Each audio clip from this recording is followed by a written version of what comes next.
The impact of lockdown on people's mental health is a key concern for many. As England faces at least 4 weeks of tougher regulations, we asked Dr. Mark Forshaw how people could approach the next month and the challenges associated with further disruption to their lives.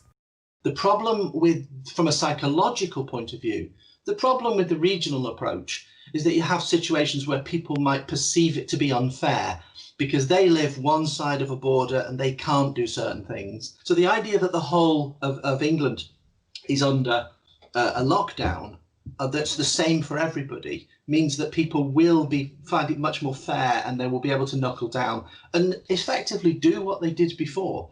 You know, they've done it before, they can do it again. How should people approach this now? Obviously, it's a bit different.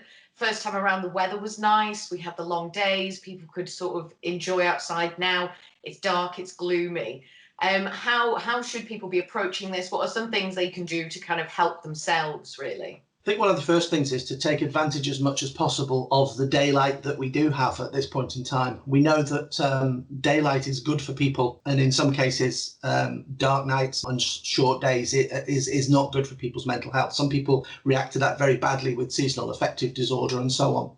So I think the first thing is capture as much of the light as you can. Even sitting by a window, as opposed to sitting perhaps indoors away from the window, is going to make a bit of a difference. And we're also, if this is important to you, it's important that you may want to save Christmas. And if you really think that you might be able to save Christmas if you stick to the rules, you might be able to see your friends and family and so on if you stick to the rules. And if you don't stick to the rules, then that will go out of the window. So there's a real reason for doing this. If you can see the light at the end of the tunnel, then it's going to make it easier.